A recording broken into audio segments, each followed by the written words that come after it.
Thank you. बेटा आपको चाहिए? नहीं जी अम्मा, मैं ले लेता हूँ। सैनी कब आई थी? रात 10:30 बज गए थे। इतनी देर? कह रही थी कि असल ने खाना मंगवा लिया था। कोई बात नहीं अम्मा, पहली बार साथ गए हैं, फौरन थोड़ी पलट आना था उन्होंने। अस्सलाम वालेकुम अब्बा। वालेकुम अस्सलाम। बेटा नाश्ता तो करो, ठंडा हो रहा है। अम्मा मुझे भूख नहीं लग रही, ऑफिस में कुछ खा लूंगी। बैठो बेटा, नाश्ता करके जाओ। जी अब्बा।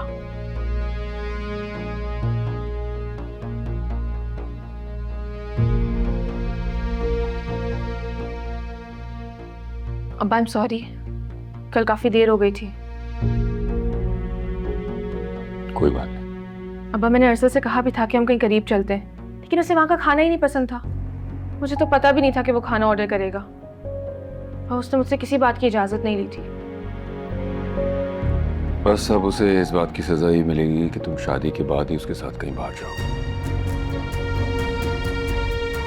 अब्बा मुझे अभी शादी नहीं करनी।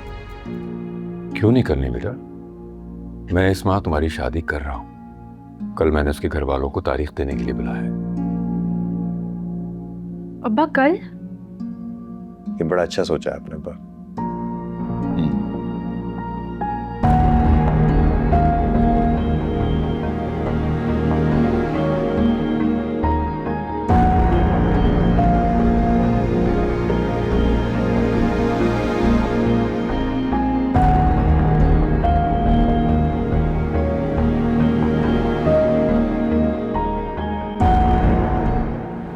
आज और अभी चलना है मेरे साथ, और कोई बहाना नहीं चलेगा, सुना तुमने? अब्बा जी मैंने कल भी बहाना थोड़ी बनाया था, वो तो महनाज को लेने जाना था इसलिए। और उसे लेकर तुम चांद के उस पार चले गए, और पता है तुम्हें रात 12 बजे लौटे हो तुम लोग। अब्बा जी आप भी कमाल करते हैं, वो तो महनाज के साथ रेस्टोरेंट जाना था और खाना खाने के लिए, फिर वापसी में हम आइसक्रीम खाने चले गए थे तो देर हो गई। तुमने तो मुझे फोन करके कहा था कि तुम महनाज को लेकर घर आ रहे हो, तुम उसको खाना खिलाने ले गए, कम से कम बता तो देते हमें। जी अरे बेटा, तुम्हारी माँ ने बहुत शौक से बहू के लिए यखनी पुलाव बनाया था।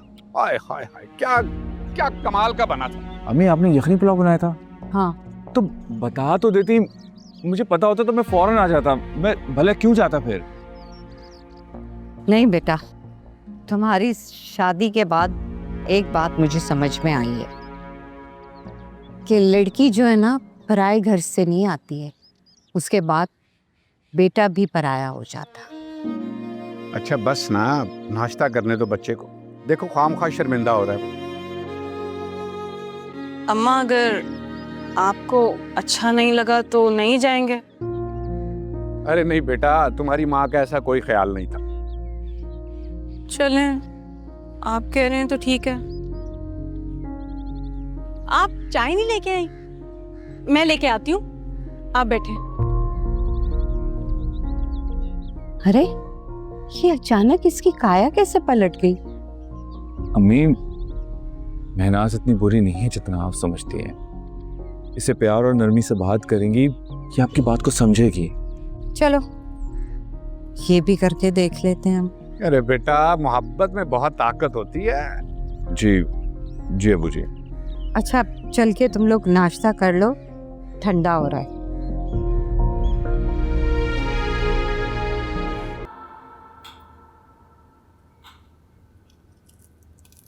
तुम्हारे घर में खाना कौन बनाता है? मैंने जाहिर है अम्मी बनाती हैं, और वरना ये ज़ैनी सदीक़ा, इनको हैं इस तरह के शौक।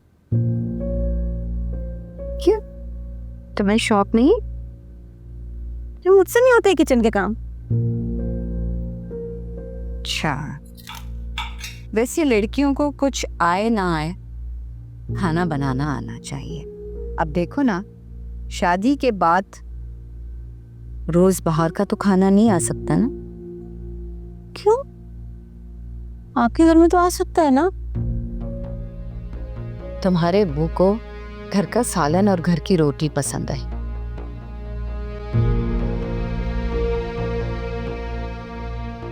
महनाज, अरे मजद, तुम इतनी जल्दी कैसे आ गए बेटा? अम्मा वो मिनहास को लेने के लिए आया था। इसके अब्बू की कॉल आई थी अबू जान के पास। उन्हें कुछ डिशेस बनवानी थी। आपकी बहन की आज शादी की तारीख पक्की हो रही है इसलिए। मुझे तो नहीं बताया अम्मी ने। आपको वो फ़ोन कर रही थी लेकिन आप कॉल नहीं उठा रही थी। आपका फ़ोन कहाँ है? कमरे में होगा। आप जाके देखिए, उन्होंने आपको काफ़ी कॉल की है। आप तैयार हो जाएं तो मैं आपको ले जाता हूँ। हाँ?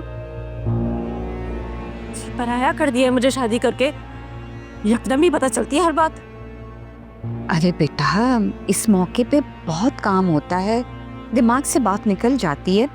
जाओ तुम, तुम्हारी बहन का मामला है, देर से पहुंचोगी तो बुरा मानेगी वो। जाओ।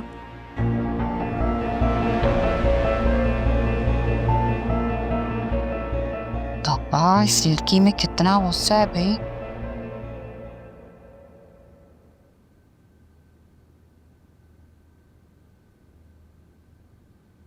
क्या हो गया महनाज? अम्मी को फोन करके कह दो कि मैं नहीं आ रही। लेकिन क्यों? दूध में से मक्खी की तरह निकाल के फेंका है उन लोगों ने मुझे बाहर। गैरों की तरह दूसरों से इत्तला मिल रही है। अब क्या मैं गैर हूँ? वो तो दामाद ही ना, सगी तो मैं हूं उनकी। ठीक है आपकी मर्जी, लेकिन मेरे ख्याल से आपको ज़हनी की खुशी में शरीक होना चाहिए, वरना उसे बुरा लगेगा। हार में जाए ज़हनी मेरी तरफ से, मुझे क्या परवाह है उसकी खुशी की। उसकी शादी की तारीख तय हो रही है ना, मैं क्यों पागलों की तरह भाग भाग के पहुंच जाऊं। आप दोनों के बीच में कोई मसला है? हाँ है, मगर ये मेरा और ज़हनी का आपसी मामला है, तुम बीच में मत बोलो। ठीक है, आइंदा कभी नहीं बोलूँगा। मैं दुकान जा रहा हूँ, अगर आपका चलने का मूड हो तो मुझे कॉल कर दीजिएगा, मैं आके आपको ले लूँगा। फजल रुको, मैं चल रही हूँ तुम्हारे साथ। ठीक है, आप तैयार हो जाओ।